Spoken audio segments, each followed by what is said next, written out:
बात करी हो कुल हमरा नहीं अपन दुकानदारी में तो देखे के हमके सही है क्या भाई हो थोड़ा दुकानदारी हो चले के चाहिए ना उतना दूर से आए हम 300 किलोमीटर से तो समझ सकत हुआ जाएगा हाँ ना चला कि बधैया बाजे बधैया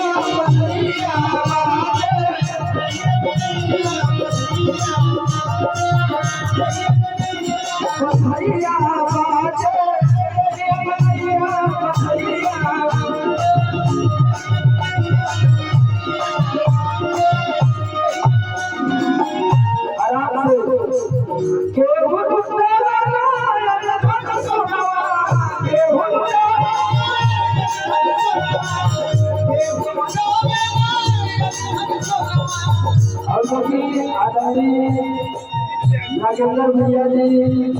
मुखिया संघ अध्यक्ष की तरफ से बहुत सारा आशीर्वाद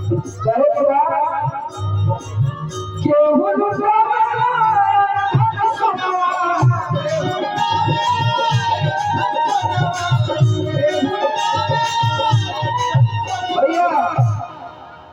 केहू लुटावे धन सोनवा देखा केहू लुटावे रुपैया बधैया बाजे बधैया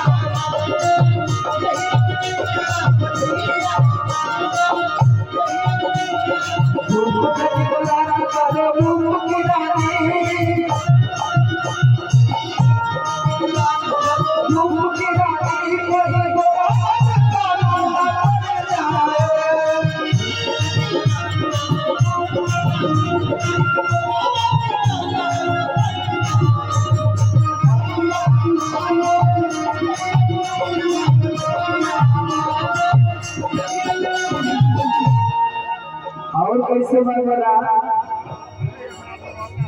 मौकी लुटावे धन सोनवा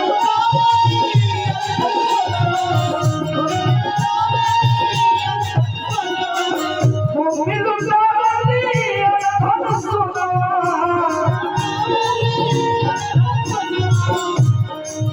मौकी लुटावे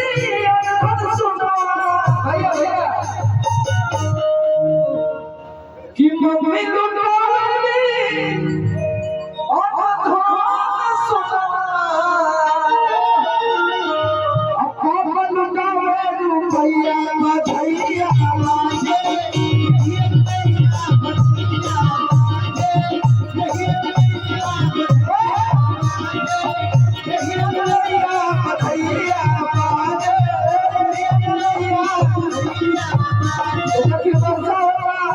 बाजे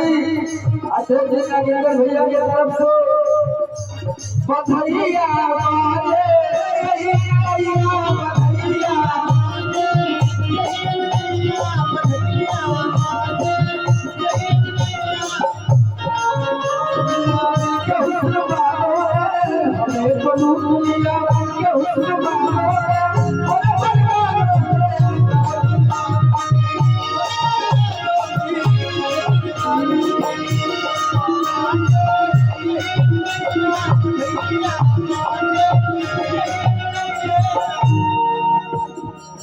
लेकिन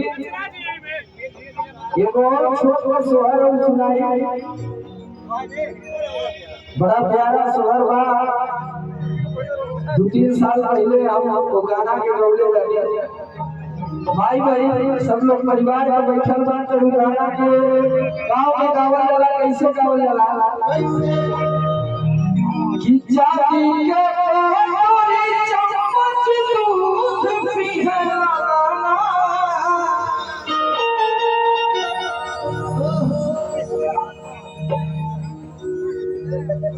कि जाति के तोरी चम्मच दूध पिघला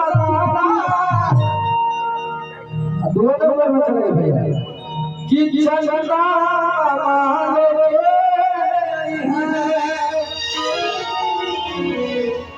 चंदा मामा का लेके है कि चंदा मामा लेके है सोनवा के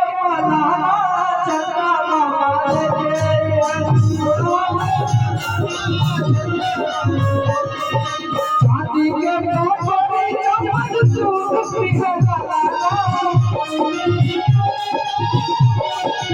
चांदी के मोहब्बत चमक दूध पिघला